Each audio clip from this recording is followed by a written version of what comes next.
ناوەندی شیکاری ستاندەر لەسەر بڕیاری بایکۆتی هەڵبژاردن لەلایەن پارتیەوە وردەکاری ئاشکرا دەکات. پارتی بایکۆتی هەڵبژاردنی کرد و کۆمیسیۆنیش لەبارەی ئەنجامدانی هەڵبژاردن دڵنیایی دەدات.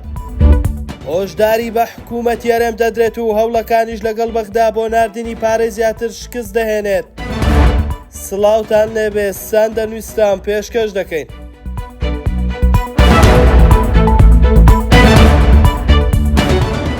ناوەندی شیکاری ستاندەر لە پەراوێزی بڕیاری بایکۆتی هەڵبژاردن لەلایەن پارتی دیموکراتی کوردستان پێی وایە بڕیارەکە لە دەرەنجامیەوە دێت ئەم حیزبە لە هەڵبژاردن دەترسێت بەو پێی هەڵبژاردننی ئەمجارە ڕاستەقینەیە و ناتوانرێت دەستکاری ئەنجامەکان بکرێت وەک پێشتر دەوترا لەگەڵ چینیش هەڵبژاردن بکەین دەیبینەوە. ناوەندی شیکاری ستاندەر دەڵێت هیچ حیزبێکی دیکەی دیاری کوردستان ناچێتە پاڵ پارتی لە بایکۆت. کۆمەڵگەی نێودەوڵەتیش جگە لەوەی کە داوای لێ دەکا پاشگەز ببێتەوە لە بڕیارەکەی هیچ زۆرە پشتیوانیەکیە و هەڵوێستە نابێت. هەڵبژاردنیش لە کاتی خۆیدا بەڕێوە دەچێت و بە ئەگەری زۆرەوە گۆڕانکاری گەورە بە دوای خۆیدا دەهێنێت. ئەوە لە کاتێکدا ئەمڕۆ مەکتەبی سیاسی پارتی ڕایگەیاند بەشداری هەڵبژاردنێک ناکەین کە لە سایەی سیستەمێکی سەپێنراودا بەڕێوە بچێت.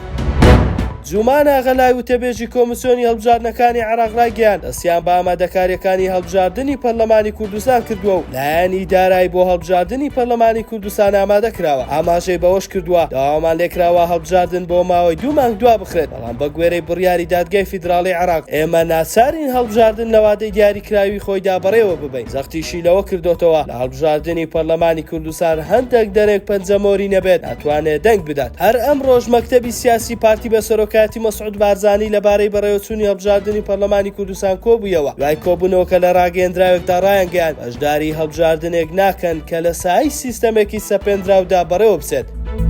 سەرەڕای ئەوەی ماوەی نزیکەی هەفتەیە کە بەرپرسانی باڵای حکوومەت یارێم لەگەڵ بەغدا لە گفتوگۆدان و ئەوی بڕێکی دیکەی پارە بۆ دابەشکردنی موچە بنێرن بەڵام هەوڵەکان بەیاکان بوون. چوونی شاندەکەی هەرێمیش بەهۆی پێشوازی نەکردن لەلایەن وەزیری دارایی عێراق هەڵوەشایەوە. لەم بارەوە پێگەی بەغدا دلیۆم ڕایانگەیاندووە تاوەکو ئێستا بەغدا گڵۆپی سەوزی بۆ چوونی شاندی حکوومەت یارێم بۆ بەغدا هەڵنەکردووە. دابەش نەکردنی موچە لە کاتێکدا ئەمڕۆ تیمی وەزاری یەکێتی لە حکوومەت یارێم ڕایگەیاندووە ناکرێت لەسەر حیسابی پشوو درێژی خەڵک دابەشکردنی موچە دوا بخرێت. لەلایەکی تر دکتۆر ڕەعەد ڕەفعەت سەرۆکی بۆردی توێژینەوەی ستاندەر ڕایگەیاند بە بارمتەگرتنی موچەی موچەخۆران باجی گەورەی دەبێت و ڕێی دادگاوە حکوومەت یارێم و بەغدا پابەند دەکەین بە پێدانی موچەی فەرمانبەرانی هەرێم. ستاندەر نوێزمان پێشکەشکردن شاد و کامەران بن.